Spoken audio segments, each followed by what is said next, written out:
Today I'm here with Mary Ellen Siegler, and she is the founder and director of Massachusetts Informed Parents, which is a group that is trying to sort of help parents understand this really harmful transgender ideology, which has infiltrated the schools. And thank you so much for being here today.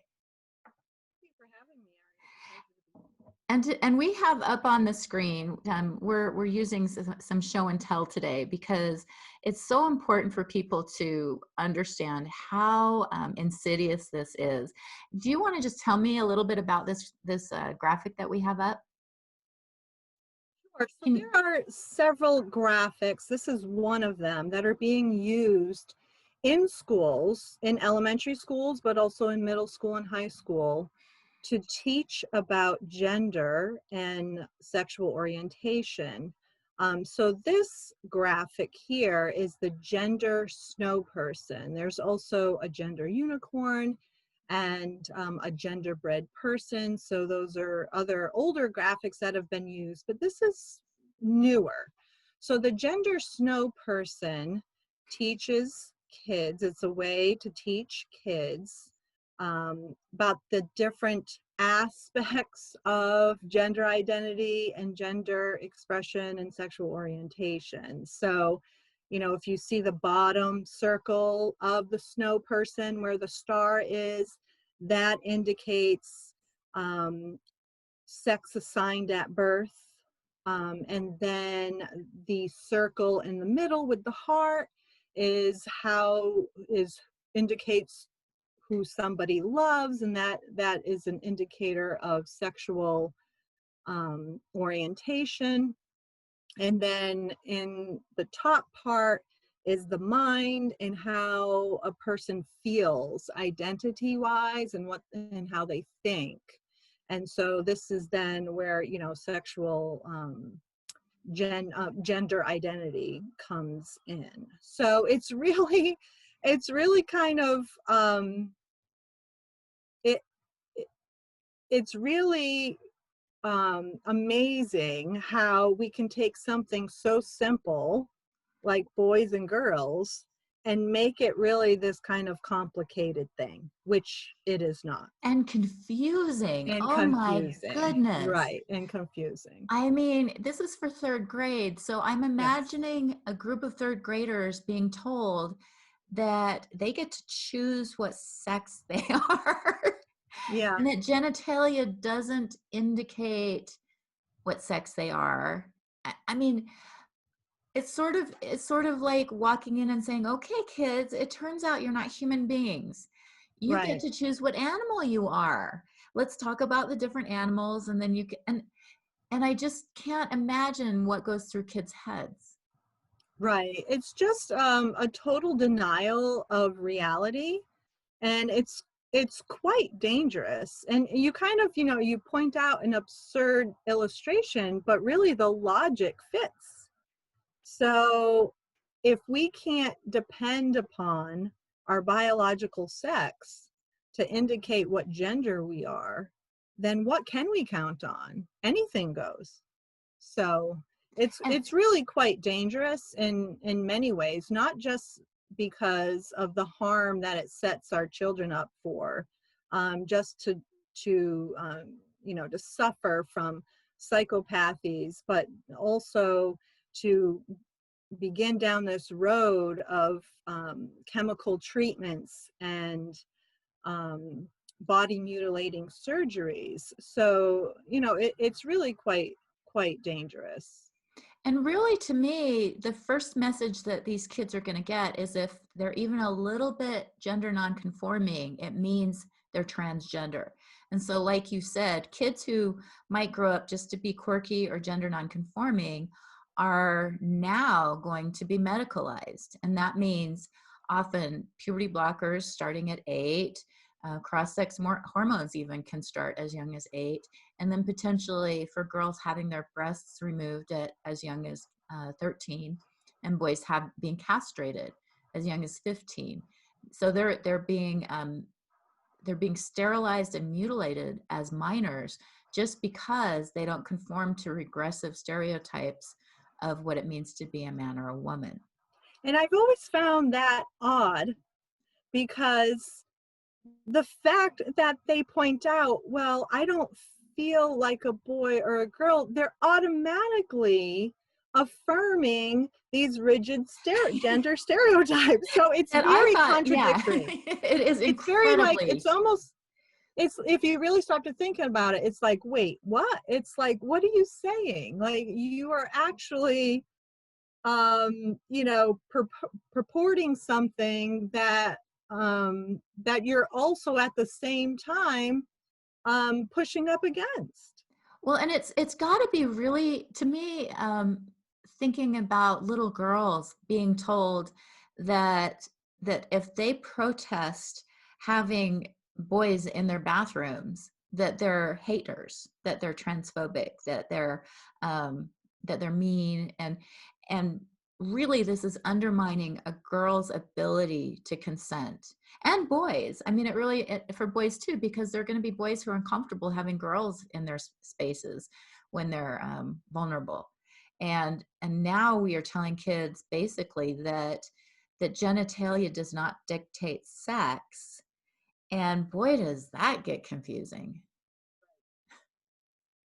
So this here that you have this oh gosh, I can't even, one of the things that drives me crazy about this whole agenda is that it's so cute. They do all these really cute things. So this is presented much like a Mr. Potato Head, where you've got the three sort of amorphous snowballs, and that the children get to decorate it. And they're being taught, again, these regressive ideas of gender. So if you feel like a girl, you might put a bow on its head. If you feel like a boy, you might put a bow tie. So these, again, are very, traditional ideas of what it means to be male or female. And you know what I'm finding is a lot of the materials that are being used in the schools, both to teach transgender ideology, but also some of the graphics and activities that are being used or employed in comprehensive sexuality education classes, is it's really meant to lower children's inhibitions. So initially, when a child is talking about some of these issues, they may feel embarrassed or they don't feel comfortable, but these kind of cute, attractive graphics that are very interactive, that get the kids kind of interacting and talking, it begins to lower children's inhibitions, and it makes them very comfortable with talking about things that they would otherwise understand require care.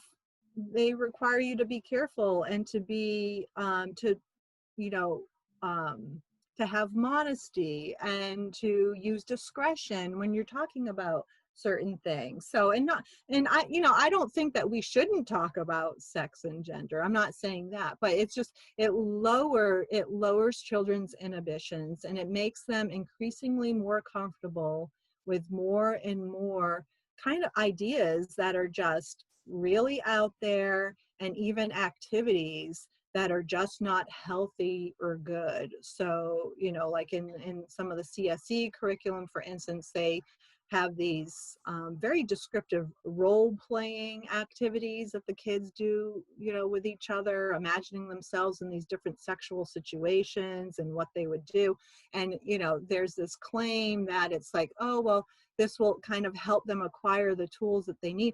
It really serves to sexualize the children. And groom. I mean, these are Yes, exactly and the groom them. things that predators do to groom children, to make them Right. comfortable talking about this stuff. And one of the things that's really dangerous about this too is that oftentimes teachers will tell kids, like, what goes on in this classroom stays in the classroom. Right. They're encouraged not to tell their parents about these That's right. activities.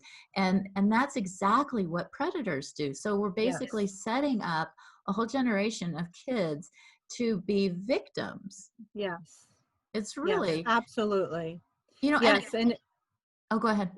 it brings separation between parents and children. So I had a dad come to me. I was speaking at a parent information forum, and I had a dad come up to me, and he was an immigrant. He didn't speak very good English. And so through an interpreter, we had a conversation. He told me that, the genderbread person that you showed during your presentation, that my child came home with that as homework, and I was supposed to help them fill it out, and I didn't know what any of it was. I didn't know what it meant. And so here I find that particularly,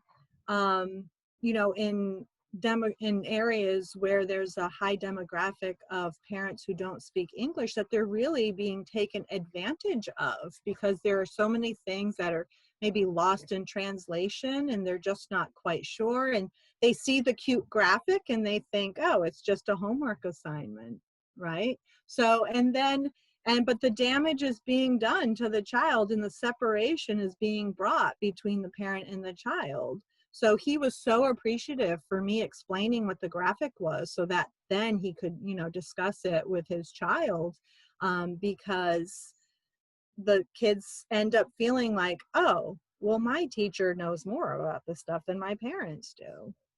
And I would be so angry if my kids are being taught this, because Yes. I mean, for lots of reasons, but a really fundamental reason is that their teachers are lying to them. Yes. And if kids at some point figure out that their teachers lied to them, then they're going to question everything, and they're not going to have a foundation of anything. And that's really scary. That's how you cause people to go insane. I mean, when they don't have a firm grasp of reality. And this is just lies. And there's nothing here that's true. They're being taught terms like cisgender as if it's an actual fact. They're being taught as if, a boy can have a vagina and a girl can have a penis, as if this is actual fact. These are just blatant lies. So when we look at this is for grades 3 to 8, which is young. I'm trying to think of third graders are what, 8? Is that? A third grader, yes, would be 7 or 8, right? 7 or 8. So at 7 or 8 years old, kids generally still believe in the tooth fairy. They generally still believe in Santa. They have what you call, what do you have? Imaginative thinking. I'm not sure. There's an actual term for it, where that they don't actually, and so I'm guessing that a lot of kids, when they're presented this, they think it's just like talking about Santa, Right.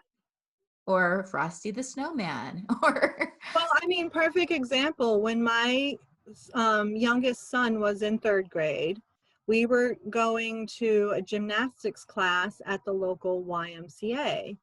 And one of his classmates' father would always show up to pick up his little girl, and he was always dressed as a woman. And so we live not too far away from Salem, Massachusetts, which is like, the Halloween capital of the country. So people come from all over to celebrate Halloween.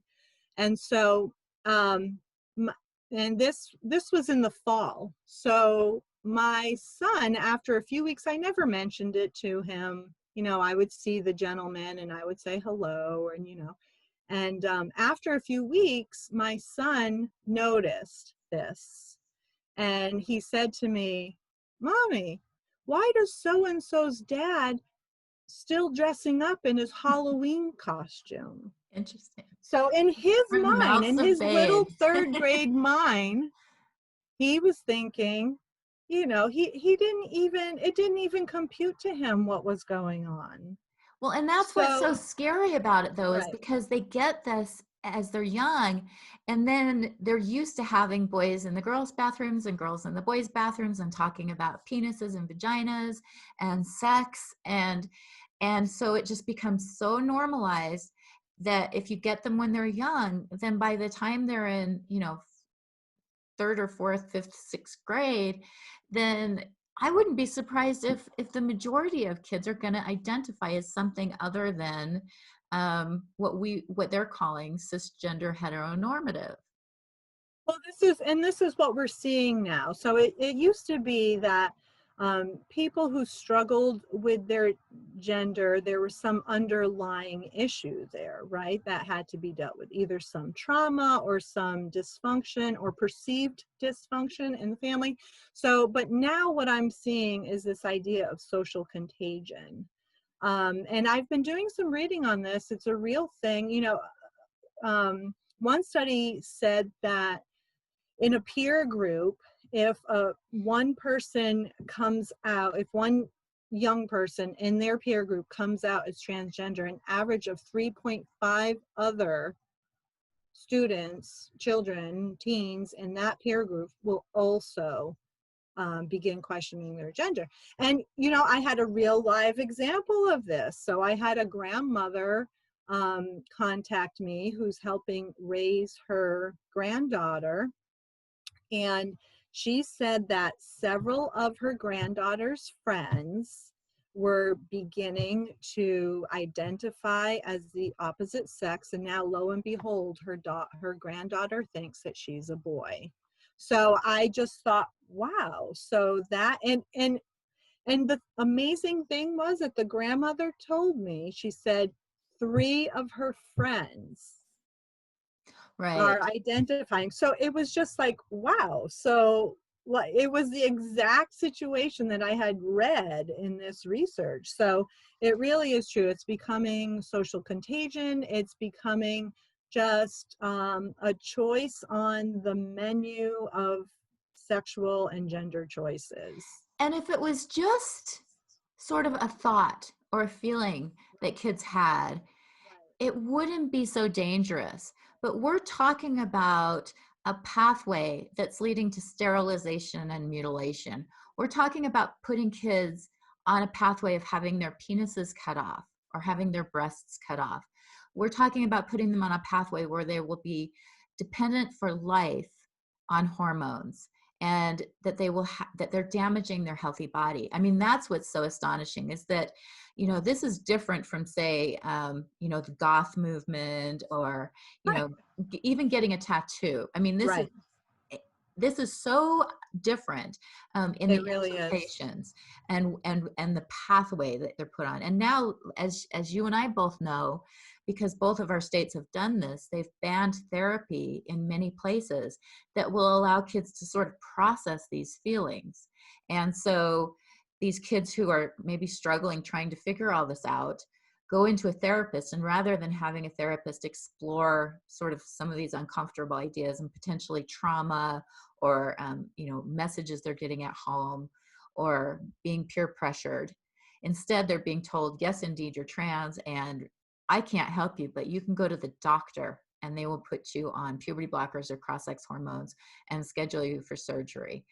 I mean, it's so different than any other social contagion that usually sort of people shrug off and say, oh, well, it's, this happens, kids do this. This is much more serious. Right. And what's alarming is that, like you said, it's one thing a young person can have a thought, or even maybe have, be somewhat conflicted. But then when your entire environment begins to affirm you in that, so you're hearing it from your teachers, you're seeing it on the walls of the schools with posters, there are student groups to help you, right? And these student groups, by and large, I find that people in the LGBT community, if you are identifying in any of those ways, they kind of receive you with open arms, right? So I mean, if you want to leave, that's another story. But so children are finding affirmation, they're finding relationship, they're finding acceptance, right? And maybe they have some dysfunction at home, or maybe even with their regular friend group, that they just don't get that kind of affirmation or love or acceptance, right? So you have all of these online groups, and you have the music they're listening to, the things that the social media. It's just they're being bombarded with this message that is telling them that that this is okay, that it's normal. and that it almost becomes attractive to them because it gives them kind of a sense of standing almost socially, and it gives them kind of a sense of purpose now to pursue this, right? It gives them something to do and a group of people to identify with. And so and then, what I think happens is they become really so invested in this because they're hearing all of these reinforcing voices that it becomes difficult then for them to separate themselves from it, because they wouldn't only be, they would risk losing all of that social standing. They would risk losing the community. They would risk losing this feeling of being special. And so, And feeling pretty silly. I mean, yeah. if you have to come out and say, oh, I think I was wrong, after I've insisted that you call me by this different name and insisted that you humor me with pronouns. And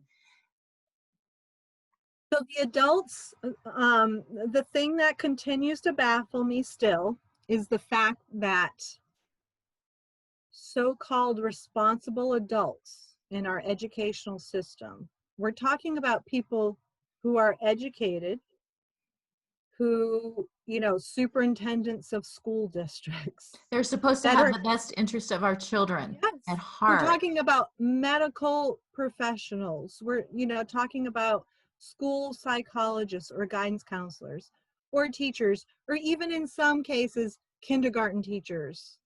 Okay, we're talking about adults affirming this kind of unhealthy psychosis, and that sets children up for such harmful effects, both physically and mentally and emotionally, spiritually, in every way. It's And boggling. I mean, it really, and I think that's maybe why some people don't recognize it, because it's so absurd. It's so outlandish that they think we must be making this up. I mean, well, and I kind of had that experience. So last year, I found out about an assembly that was going to be happening in my school district, and it was actually open to the community to attend.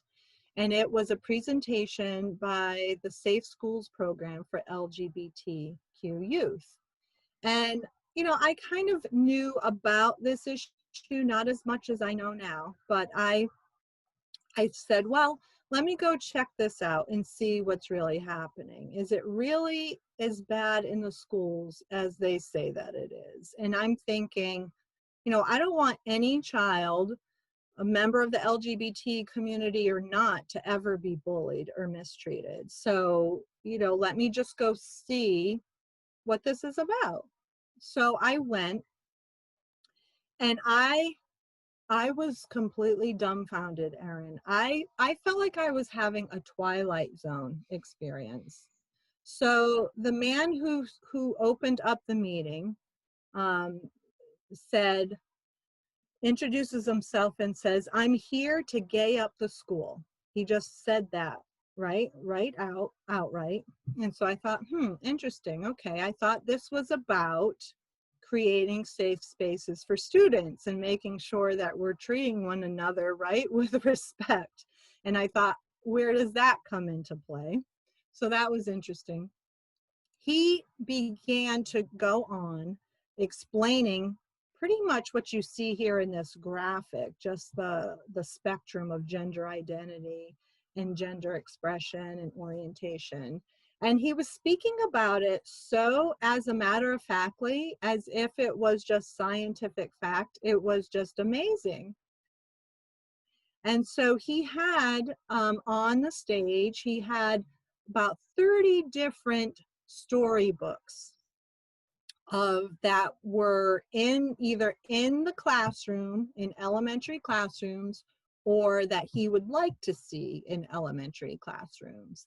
And they were all stories, about sexual orientation and gender.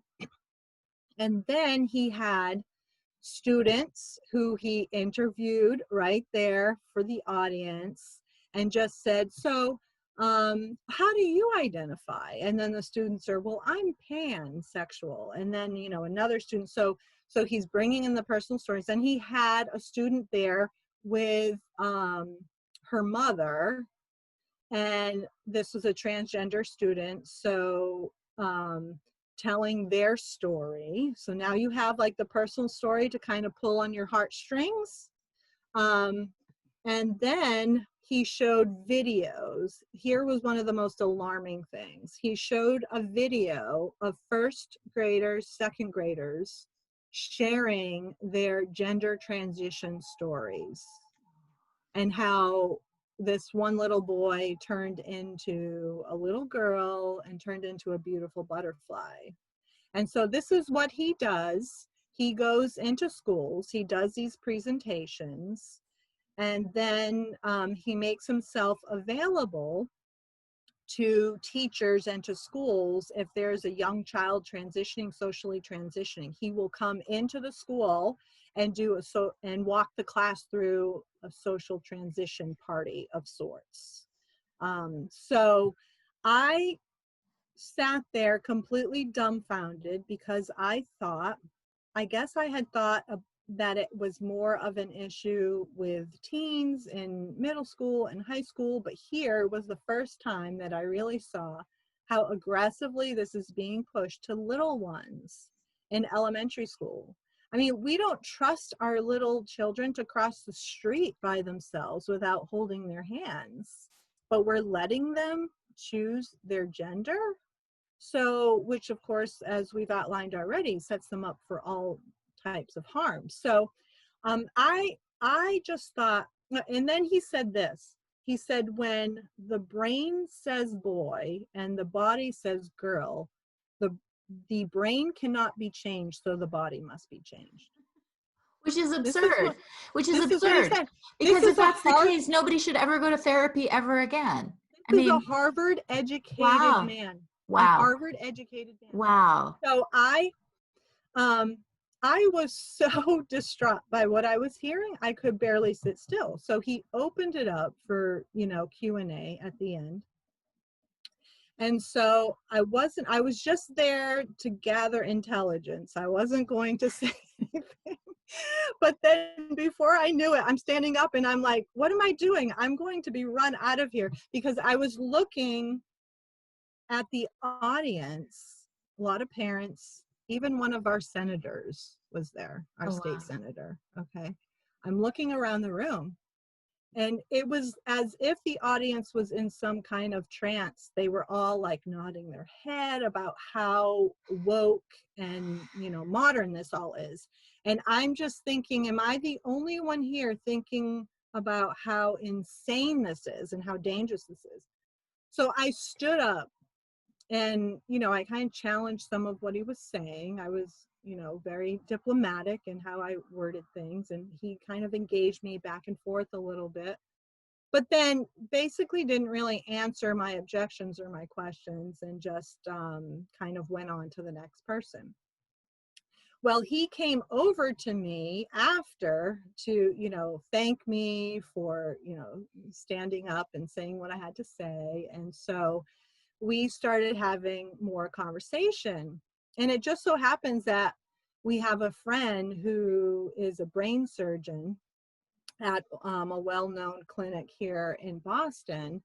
And he had come and done a class on the brain for our students in our homeschooling community. And our kids actually had, he brought a human brain that had been donated to science. So the kids got to, you know, dissect the human brain. So he started explaining about how incredible the human brain is, and how it has the ability to create new pathways and heal itself and regenerate. And so I just remember when we had taken this brain class with our friend, the brain surgeon, how like amazing the brain was. I walked away from that whole, you know, class just feeling that way. And so I challenged what this man said. I said, you know, you said that if the brain says boy and the body says girl, the brain can't be changed, so the body must be changed. I said, that's false. And let me tell you why I know that. And so I started telling him about, our friend, the brain surgeon. He just didn't have any good answers. He had really no comeback for that because there's just no scientific basis for anything that he was saying. So rarely are they challenged. And when they are challenged, they will either deflect or lie. Right. And so I had another, and it was amazing. Some parents who felt the same as me came up to me after, thank you so much for what you said. It's almost like they needed somebody to stand up and say something. But then some of those same parents were there as I was having this back and forth with this gentleman, and it was making them uncomfortable. So, I thought we have to start being that person in the room who stands up. Yes. There are more of us than we think that there are. And these are our children. These are our children. It was so outlandish, Erin, and so crazy that in that moment I thought, okay, what am I going to do here? Either I'm going to sit here and continue to be quiet because I don't want to be opposed. I don't want to be called a hater or a bigot. Or I'm going to actually open my eyes to the fact that little children, my neighbors in my school district, are being victimized and sexualized by this dangerous ideology, and their lives are potentially being destroyed. And this is happening with a bunch of adults watching. And are you going to stand up and say something? I mean, this was the fight I was having with myself, right, in my mind. But I mean, ultimately, I ended up standing up, and now I'm doing what I'm doing. But so, my hope is that more parents will find that will bottom line this issue. And that is the bottom line, Erin, is that the emperor has no clothes. And our children are being harmed in irreversible ways. I mean, it's right. It's unconscionable. We have to protect our children. And if we don't stand up, we're culpable. That's right. And it's interesting that you mentioned that person coming into the schools, because I actually took a class, and I can't remember if it was the University of Minnesota. It was a major university, and they have a whole class on queering the school. And so this is part of our education, departments of education in schools, that they're actually teaching soon-to-be teachers how to queer the schools, and they're offering it as continuation for current teachers. So this is an active movement, and a lot of times it's funded by big pharma, because who stands to win if we medicalize these kids? It's big pharma that wins, and they're making so much money off of this. It's insane. And so we have to be vigilant. And like you said, sometimes maybe if we don't even have kids in schools, we need to go to those meetings and see what's happening. Yes, because this isn't, even if your kids are not in the schools and mine are not, but I care about my community. I care about my neighbors. I care about children. So we all should. We don't live on an island all by ourselves. We live in communities, right? We live together as a society. So when we can see just how dangerous this is for what a children. Scary idea that to advocate the concept that we can't change our thoughts and our feelings. Right. Whoa. If that's true, first of all, why are we sending kids to school at all? Because what you do in school is change thoughts. But also, what happens to that kid, who thinks they're stupid? Like me, when I was a little kid, I was dyslexic. I was a mess. I didn't fit in at all. And one of the messages that I thought was that I was stupid. And so what if I went up to my teacher and said, well, I'm stupid. And they said, oh, you're right. You are stupid. We shouldn't even expect you to learn this stuff. I mean, is that where we're headed? No, and the point being, it's kind of like, with the gender rigidity, right? And stereotypes. same thing. He's there trying to change people's minds about these Right. issues, Yes, that's exactly right? what So he's trying to clearly do. people's minds can be changed, Right. and they Yeah. are being changed, Yeah, right? so this is So all just absurd. So I scrolled up a little bit on this document that you sent me, and it talks about, this is part of, they have included academic standards whereby this nonsense somehow articulates with the curriculum.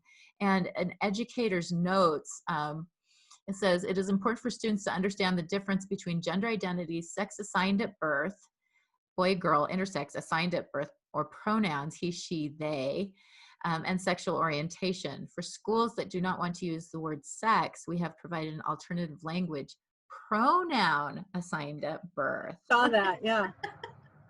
That was interesting to me Gender. because I don't know that I've really seen that a lot yet. Pronoun assigned at birth. Wow. I still see the term sex. Like this, I'm laughing, but it's horrifying. I mean, Yes. it's so disturbing. Again, this huge, like, be who you are. Right. Oh, because so one of the other things that really disturbs me about this is for children who were sexualized at a young age. In my case, I was sexually assaulted at a very young age and I became sexualized. And if I had been born today, the message I would have gotten was that go ahead and be sexual instead of, oh, you went through a trauma and had some difficulty and we need to help you process that. And so I just am having this huge concern that kids who are, they're already getting these sexual messages from, media, from TV, from the radio, just from walking down the street and seeing, the displays in windows. They're already being sexualized way more than I ever thought possible. And now they're being told, just go ahead and have sex, even if you're 5, 6, 7, 8, 9 years old, because that's who you are. That's what you are. You have no ability to control your identity or your sexual urges. It just is, to me, it seems really dangerous. It is quite dangerous. And that's what's the philosophy that's really behind all of this. And, I find it's one thing that parents really need to be aware of, that this idea that everything that happens in the school in regard to education must be neutral, it's a delusion. Education is never neutral. No. It's always coming from some kind of philosophical framework, always some kind of worldview.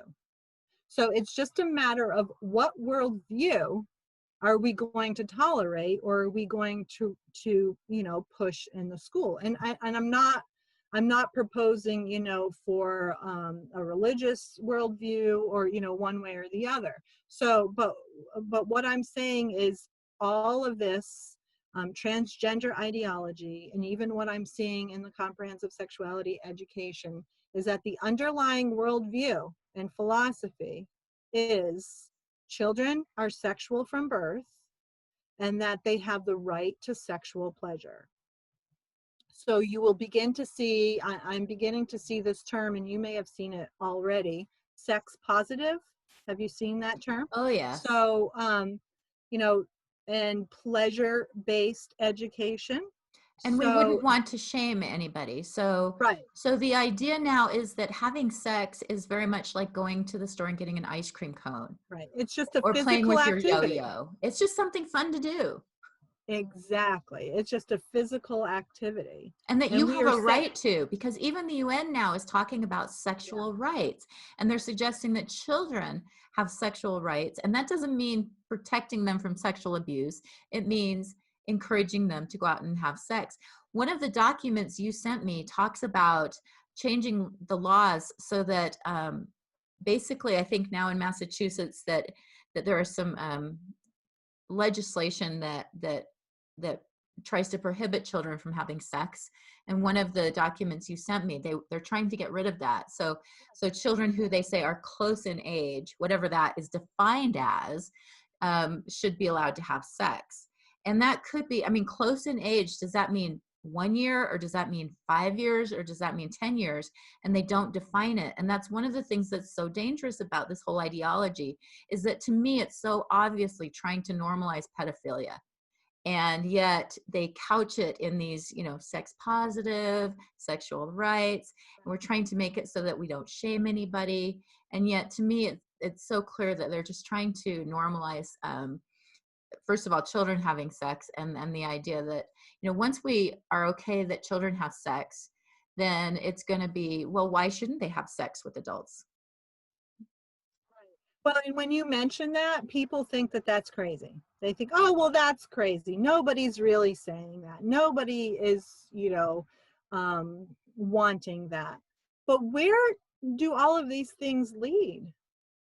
I mean, you have to be able to see 5 feet in front of you, right? Yeah. And you see where this is going. Yeah. Sure. Otherwise, there's no reason to do any of this. I mean, No. none of this makes sense unless there's an agenda behind it. This is something you sent me. It's a link to a story encouraging this curriculum. And I just wanted to read. So, I mean, this is obviously a classroom full of little kids. If you look in the background, this is a classroom for kids that are really young. And it says, they have gender identity, boy, girl, both or neither. So now we're teaching kids that you can be neither a boy or a girl.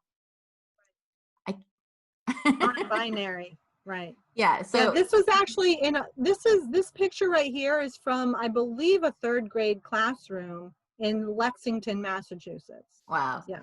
And so, and it's talking about sexual orientation, and a concern that I have that about this too is that,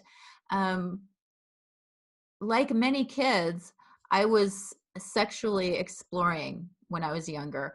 I had, this trans identity as a kid. And so I was actively cultivating same-sex relationships.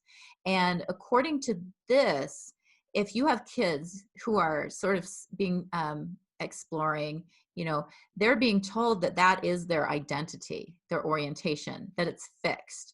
And so if you have kids who are just, goofing around in the bathroom or, at sleepovers, maybe they're having, some little sexual exploration. Those kids are going to be told that that's their orientation, that that's their identity, and that it's fixed. So we also, but there's another contradictory message. Right. Because, and I couldn't find it to send you, but I'll have to see if I can get my hands on it again. But we were sent another graphic from parents in schools, in a school here in Massachusetts, that said your sexual identity and expression can change from day to day. It's fluid. It's fluid. Right. And so they're getting, I mean, what a bunch of confusing messages. And So many mixed messages. You can be, pronouns assigned at birth. And one of the things that they encourage, so this is this here is an interactive activity that they have the kids, come up and put things on the snowman to indicate what gender they are. It's the first time I ever heard of the gender unicorn. There was a pro-transgender rally that they were holding in my town. And I actually went with a sign that said, "Stop trans eugenics" on it, because I was so upset about what's going on. So there I am all by myself with the "Stop trans eugenics." And this little girl who was a friend of my son's at the time, young kid, probably maybe 10 or 11, was talking about how wonderful the gender unicorn was. And I found out later that this child had decided that she was no longer a girl. And so this is, and she was not gender nonconforming even. I mean, she was, as a child, she was a very, what I would call typical girl, probably a little smarter than the other kids in the class. She was really bright, but generally feminine. And so she was like in this whole community. She had there was so much love for her because she was, coming out as transgender. And it was just heartbreaking to me. And she said, "Oh, I just love the gender unicorn." And I was like, "What is the gender unicorn?" And I looked this up and I thought, this has got to be a joke. No, this is real. It's real. And that's very seductive and attractive for a child to all of a sudden have a special status in class, because kids, they like attention, and this is a way to get it. And so teachers are So actually, again, talking about, so if you talk about sex assigned at birth, you have to talk about how it is that the doctors determine what to assign you. So anytime you are talking to a child about sex assigned at birth, you're talking about genitals. And so what a wonderful way to get really little kids focused on their genitals. well, it's just like I said, another way to lower their inhibitions. So, and also to psychologically prepare them for what is coming in middle and high school with the graphic comprehensive sexuality education. So, I find that there's actually multiple things working together. Also, you've probably heard of social emotional learning that's happening in the schools. So, a lot of this is also very difficult for parents to kind of to see or to even nail down, because so much of what is being taught through social emotional learning lessons are values that we all would affirm, like things like empathy and compassion. But the danger is the way that these things are being applied and defined. So, for instance, if you if they can establish through social emotional learning that empathy and compassion are, are good things, and inclusivity are good things, which they are good things. But so if we can establish that and get the kids to buy into that, and then of course that's affirmed by their parents at home, their parents want them to learn those values. And then now we can come in with the gender unicorn and all of this LGBT ideology. And then we can use, remember when we learned about empathy and compassion and inclusivity? And so you can kind of see how it's really like social engineering. And and I just want to qualify too that there's a couple of there's two things going on. There's the social contagion piece and really the indoctrination of this ideology.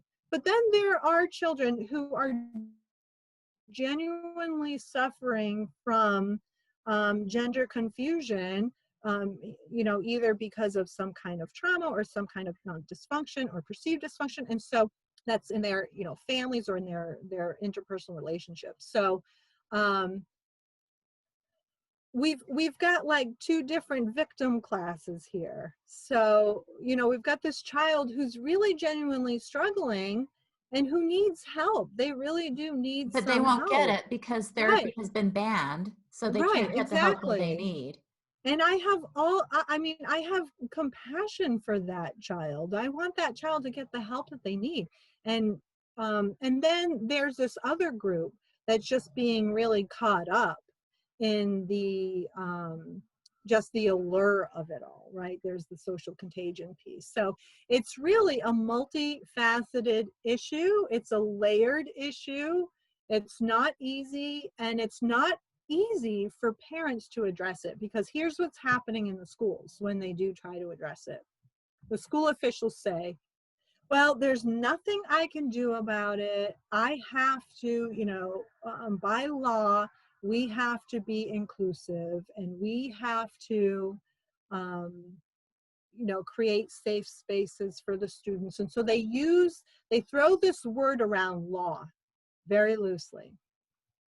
And in Massachusetts, it is against the law to deny an education to an LGBT student, to discriminate against them and to deny them an education, as it should be, right? There's nothing in the law that mandates any of these lessons in the schools. Okay, there's a law that, so an LGBT student cannot be denied an education. A local school district cannot do that. But there's nothing saying that they have to teach all of this ideology. Right. Now, the Massachusetts Department of Elementary and Secondary Education has what they call guidance for schools for how to address these issues. But guidance is guidance. And DESE, we call it DESE for short, they do not dictate everything that happens in the schools. They provide resources and guidance. Local control is still local control. Of course, we have legislation that's trying to change that and trying to make, you know, the Department of Education give them more power over these matters. But so that's one thing that parents need to understand, is when a school official throws the law around, they need to understand what the law actually is. There's no law mandating this kind of education in the school.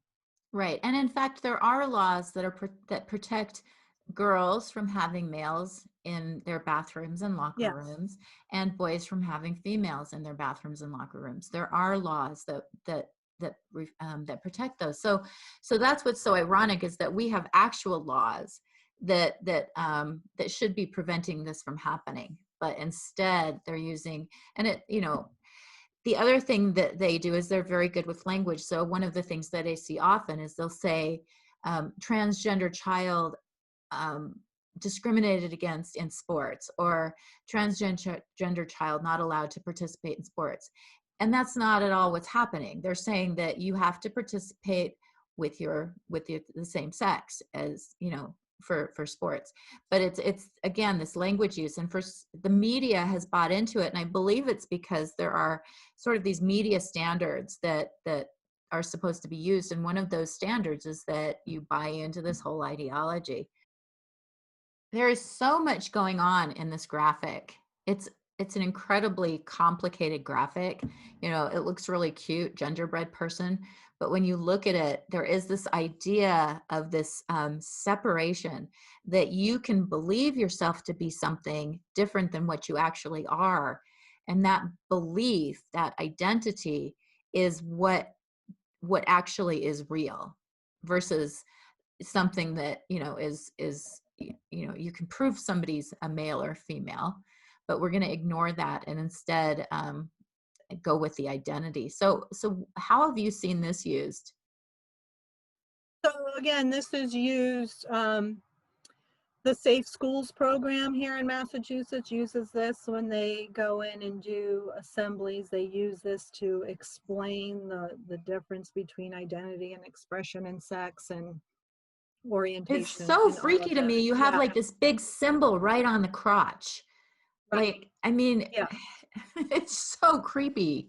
Yeah, so I mean, this is used in schools, in classrooms with kids. It's used during assemblies. It's in the CSE curriculum. And you notice, look at what it says. It says, gender is one of those things everyone thinks they understand, but most people don't. So right there, it's planting that seed of doubt, right? That nothing is as it seems. Gender isn't binary. It's not either or. In many cases, it's both and. A bit of this and a dash of that. What does that even mean? I know, mean, this tasty little guide is meant to be an appetizer for gender understanding. It's okay if you're hungry for more. In fact, that's the idea. And there you have it. wow. That's the idea, hungry for more. Hungry for more. And the whole, you know, the whole idea that just gets to me, because I see these kids, they come out as non-binary, and yet they want, you know, if they're girls, they want their breasts amputated. If they're boys, they want to be castrated. And so it's so confusing to me.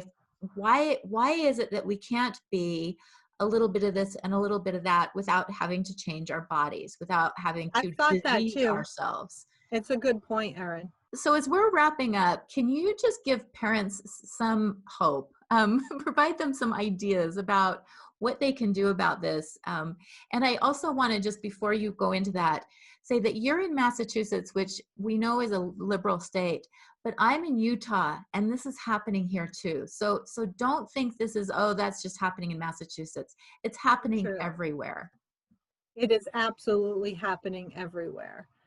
So, you know, parenting nowadays is not for the faint of heart, I like to say. So we have to really be paying attention everywhere, all over the country. So Well, so before I tell parents what they can do, I'd like parents to know all the ways that this ideology is coming into the schools, just kind of do a bullet list so that they can be aware of what to look for. So, of course, we've mentioned a few already. It is coming through storybooks that are in the classroom. So don't be afraid to ask your teacher, I want to know what books are in the classroom. And the books are in the school libraries as well, not only just the local public libraries, but the school libraries. So know what's in your child's school library. It's coming in through comprehensive sexuality education curriculum. So that is a specific type of sex ed curriculum. And it's very graphic in nature. It promotes sexual rights for children, the right to sexual pleasure. Okay, so a lot of this ideology is being included in the sex education in your child's health class. It's also being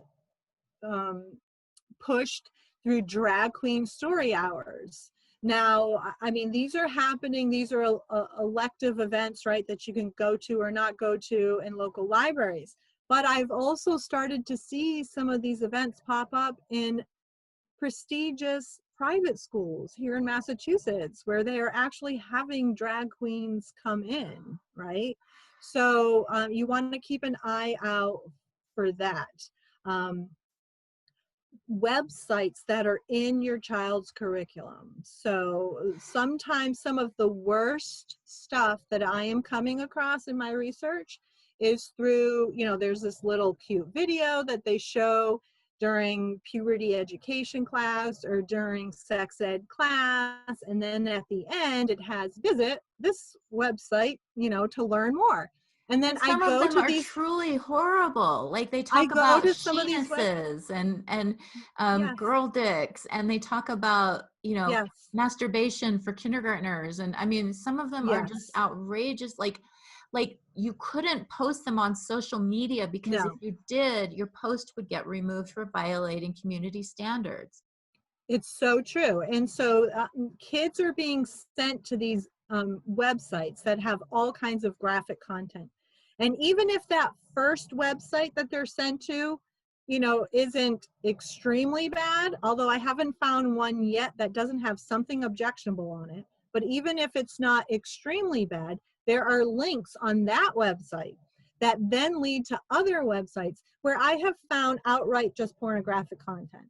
So this is happening, and if a woman 50 years old can find this stuff within minutes, you Yeah. know that a tech-savvy teen or child can find it And just as I'm sure they're quickly. finding it and sharing it. I mean, this is Yes, all. yes. So you have to put controls on your kids' devices, please. And the thing Um, is that just continues to astonish me is that in any other situation, if an adult was sharing these materials with yes, a child, they would likely be charged with distributing pornography to minors or, you know, some other behavior that the community recognizes it's inappropriate for adults to be talking to children about their genitalia, about sex acts in such graphic manner. And yet, in this one instance, for some reason, we're giving the schools a pass and allowing them to do it. yes. And so in many laws, the obscenity laws, schools and libraries are exempt.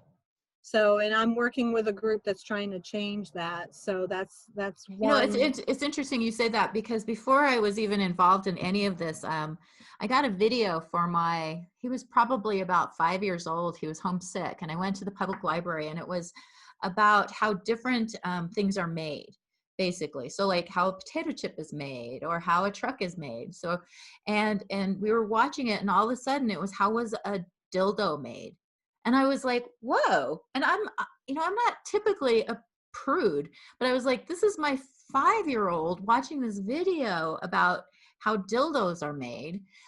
So I went to the library and I said, you know, you might want to just put a warning or something on this. And they acted like I was being absurd. And I was like, I just showed this to my 5-year-old, and I really don't want to have a conversation with him about what a dildo is. But they absolutely refused. And I'm in northern Utah. I mean, Well, I mean, and so SICUS, the Sexuality Information Education Council of the United States, right? They sound so official sounding. They are not a federal organization, contrary to how they try to project themselves to be, but they are one of the biggest proponents of this comprehensive sexuality education. They work with a lot of other groups that are inserting all of this content into the schools, but and their tagline is sex ed for social change. So they're kind of right out there with it. But if you go to their website, and kids in the CSE curriculum are sent to SICUS, and SICUS resources were used in the writing of the health frameworks here in Massachusetts, okay? So there's all kinds of connections happening. You go right onto their website. I just featured this in my group the other day, and they are sponsored by all of these sex toy companies, and you can click one click, and your child has access to all of these sex toys and videos describing how to use these sex toys, doing these reviews, people who have used the sex toys and then who are doing reviews on them and how to use them.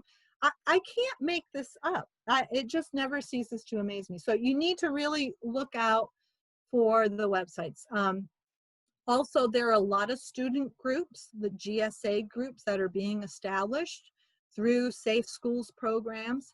And here in Massachusetts, you need to find out if your state has any commission for LGBTQ youth. Here in Massachusetts, we have a special commission established in the 90s, the Massachusetts Commission on LGBTQ Youth. And so they, of course, really spearhead and lead so many of these initiatives and have been so successful in getting so many of these programs and this ideology in the schools. So, you know, find out what your state is doing in that regard. And the other thing to be warned about is those after school clubs are another place where it really concerns me, because you have adults going in there and acting as mentors and talking about really sexually explicit things with kids who are vulnerable. Many of these kids have mental health issues. Many of them are autistic, and many of them have already been victims of sexual crimes. And so they're sort of like the perfect victim, and we're setting up the perfect environment for predators to access the victims. Yes, absolutely. So, so there's, you know, groups like Advocates for Youth, groups like Girls Inc. They, you know, when you first look at them, they look like they're just groups that are all about creating community and empowering kids to be leaders. And really, they're just political activists organizations that are pushing all of this really dangerous ideology on our kids as well. So, but they do it under the guise of, you know, empowerment. And so you really have to start knowing what's hiding behind all of the language. So, you know, here in Massachusetts, the Planned Parenthood League of Massachusetts has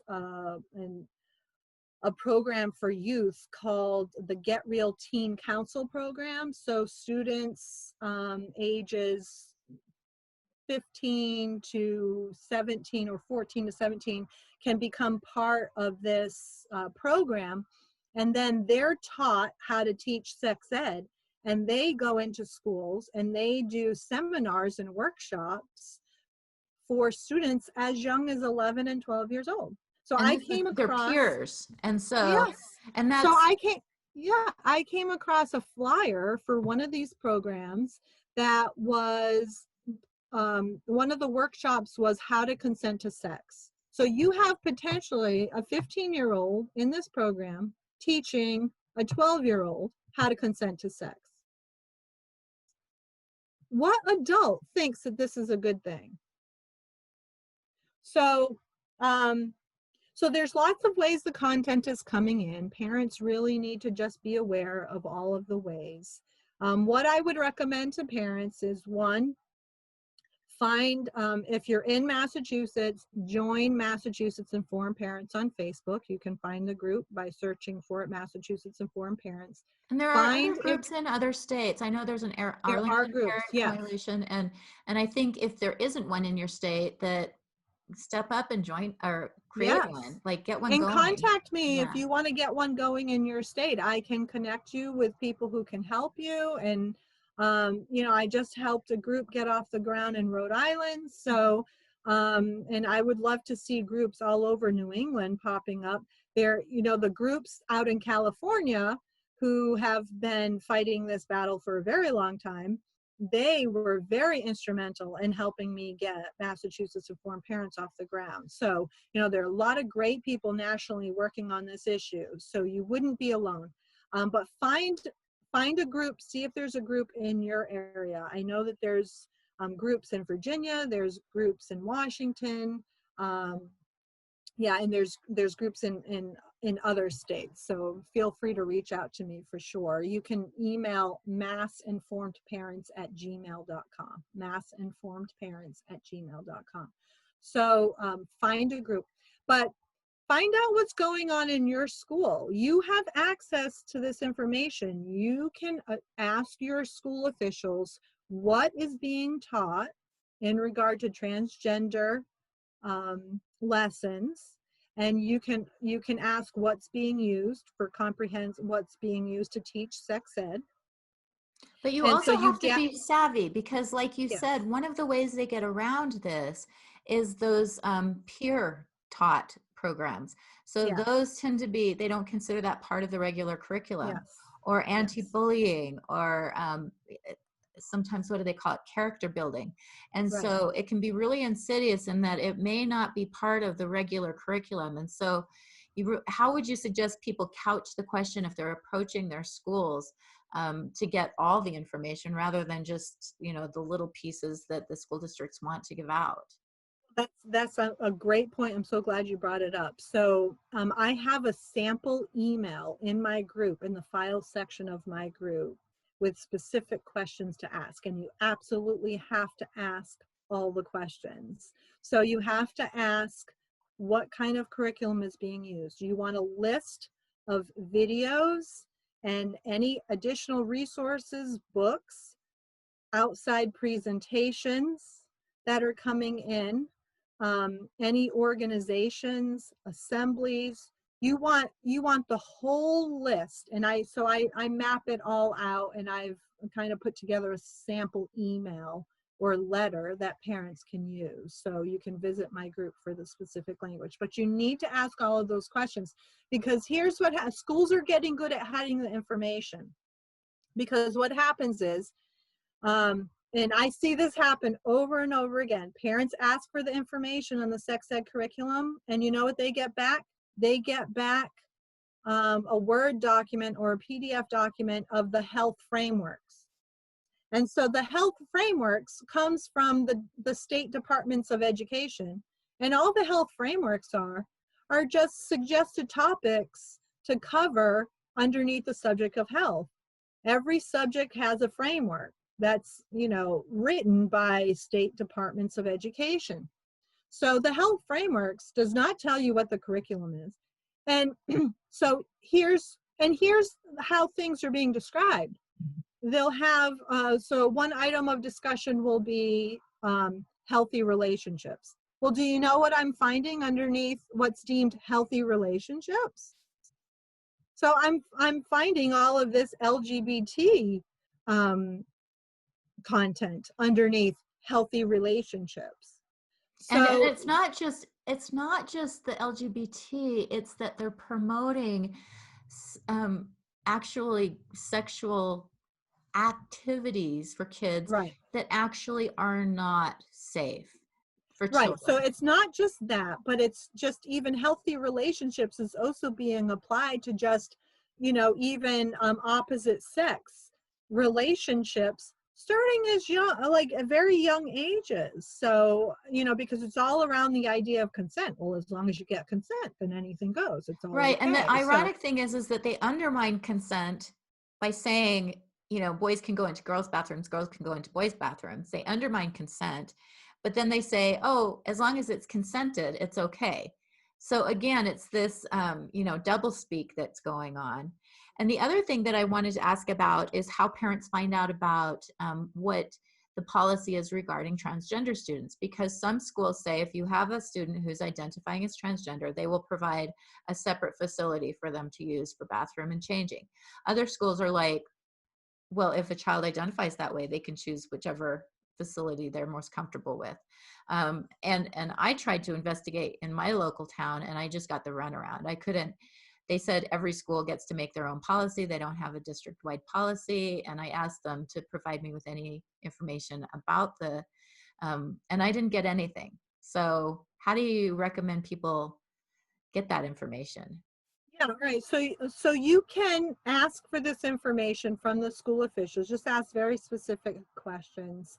If you feel like you're getting the runaround, contact an attorney who sends a Freedom of Information Act request on your behalf. So that usually will get them to turn over the information pretty quickly. So they want to avoid any kind of, possible litigation. So, Okay. and not that you're threatening any litigation, but sometimes if something's just coming from an attorney, that can carry a little more weight. But, I tell parents, don't jump to that automatically. I mean, we want to try to develop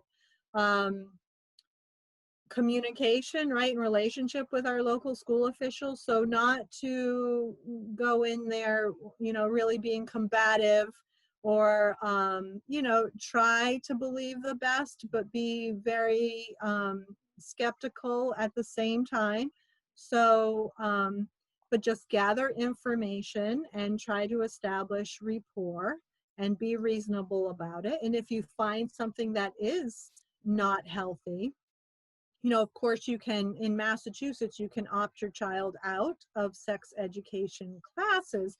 The problem is, though, that all of this content is being brought in so many other ways, Yeah. and so many And that's other part of the whole even queering in of the the school. literature that's Yeah. being assigned to Yeah. them. Some of the graphic, Yeah. sexual descriptions that are in the literature that they're reading. So, And the other thing I was going to tell parents is, if you find something, if you're doing a search on a website and you find something, do a screenshot, because as soon as you publicize it, they'll take it down, and then they'll say, no, that wasn't there. And so take a screenshot, because it's important to document this. Right. And then, it's really important to develop community with other like-minded parents where you live. I worked with a group of parents out in Western Mass this past year.